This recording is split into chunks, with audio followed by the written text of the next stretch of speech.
রাসূলুল্লাহ সাল্লাল্লাহু আলাইহি সাল্লামের কাছে একবার এক সাহাবী নবীজিকে এসে জিজ্ঞেস করছে, ইয়া রাসূলুল্লাহ, আমি 4টা দিরহাম, 4টা টাকা মানে 4টা রৌপ্য মুদ্রা আল্লাহর রাস্তায় দান করছি।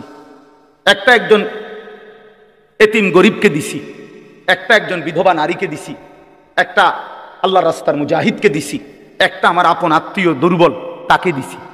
এই 4টি দিরহামের মধ্যে নবী আমি জানতে চাই এই 4 টাকার মধ্যে সর্বোত্তম বেশি সওয়াবওয়ালা কোনটা? আল্লাহর কসম নবী বলছে যে তুমি তোমার আত্মীয়কে আপন স্বজনকে যেই টাকাটা দিছো এটা হলো এই 4টার মধ্যে সর্বশ্রেষ্ঠ। আপন জনকে যেটা দিছো। হযরত তালহা রাদিয়াল্লাহু তাআলা আনহু ওনার সবচেয়ে প্রিয় বাগানটা আল্লাহর রাস্তায় দান করে দিছিলেন নবীজির জামানায়। সাহাবী নবীজি দান করে দেওয়ার পর নবীজি বলছে, শোনো, এটা তুমি তোমার আপন আত্মীয় স্বজনের মধ্যে বন্টন করে দাও। না, হেতেরে দিত না, স্বাস্থ্য ভাই যে বাইফুদ যে দিত না, তারে দিত না। ওই গিয়া আমনের এনতিকা গিয়া দাউদকান্দি গিয়া 30,000 টাকা দিয়া স্লোগান নিয়ে আয় করবেন। ও হেনে গিয়া দিছে 50,000 টাকা।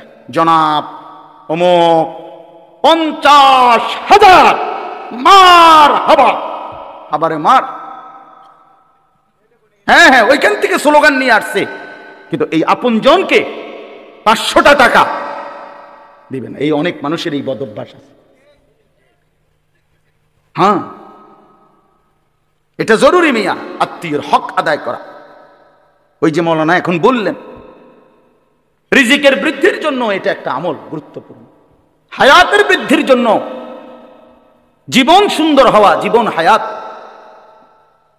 দীর্ঘ মেয়াদী হওয়া, দীর্ঘ হায়াত পাওয়ার জন্য একটা আমল রিজিক প্রশস্ত। আইয়াবসুতা ফি রিজকিহি মান আহাব্বা, নবীজি বলছে যে চায় তার রিজিক প্রশস্ত হোক এবং তার হায়াত বেড়ে যাক, ফালিয়াসিল রাহিমাহু, সে যেন তার আপন আত্মীয়ের সাথে উত্তম ব্যবহার করে,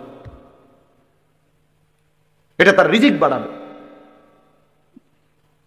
যাই হোক, কথার প্রসঙ্গে বলল, কারো বাপ, আমার অনুরোধ, কারো 1 বিঘত সম্পত্তি, আল্লাহর কসম, আল্লাহর দোহাই, অন্যায় ভাবে রাইখেন না নিজের ছেলে মেয়ের জন্য। ওরা পারবে, এই 1 শতক জমি ছাড়াও আপনার জিফুত চলতে পারবে।